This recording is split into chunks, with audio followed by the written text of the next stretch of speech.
In this video, I want to show you how you can insert a table of contents into your Word document. Did you know that with just a few simple steps, you can create an automatic table of contents? Here I have a 6 pages document with cover page, abstract, introductions, and other components that I want to insert an automatic table of contents. The automatic table of content magic is in the styles that are used to format headings. So you will first need to add heading styles into your Word document. To do that, select the text you want to turn to heading. Head over to the Home tab from the Styles group, click Heading 1. And the keyboard shortcut for that is Alt plus Control plus 1. You want to do this formatting to all of the titles within your document.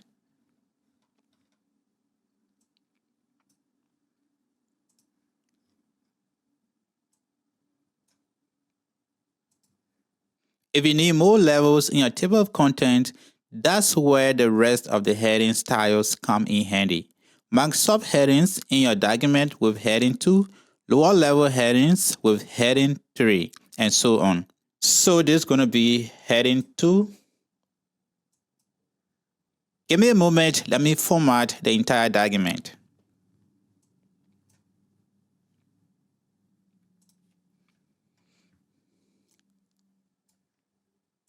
Now we have formatted our document with headings. Next, just decide where you want the table of contents, and Word will do the heavy lifting.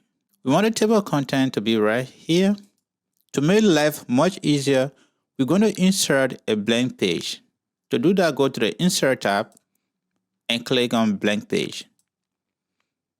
And here's where we're going to insert or create our table of content. Go to the References tab and select Table of Contents. And you have a few options available to you. You have Automatic Table 1, Automatic Table 2, and Manual Table. We are more interested in inserting an automatic table of content, so we'll go with option 2. There you have it. You just created an automatic table of content. But wait, what if things change? Let's say you added or removed some text. Simple. Just go back and update the table of contents. Here in the table of content, we see that pre-texting, spamming, and phishing are on page 1.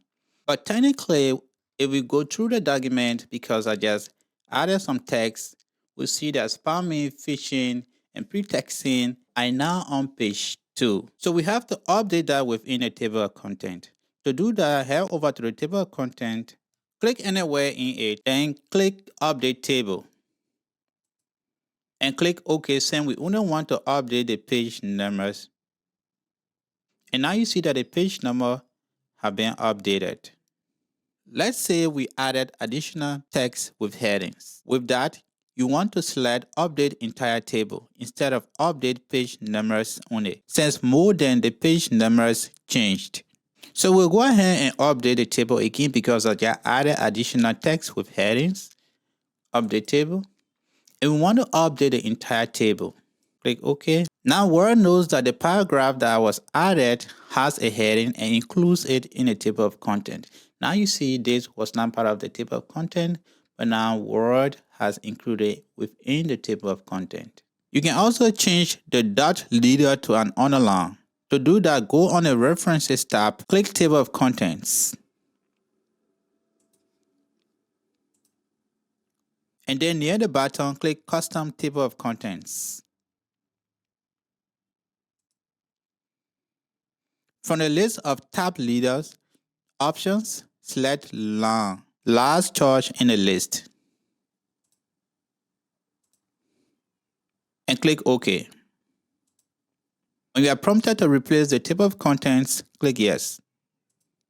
And just like that, Word found your table of content and changed the tab leader from dots to an underline. Thanks for watching this video. If you found it helpful, don't forget to give a thumbs up and subscribe to my channel for more content like this. See you in the next video.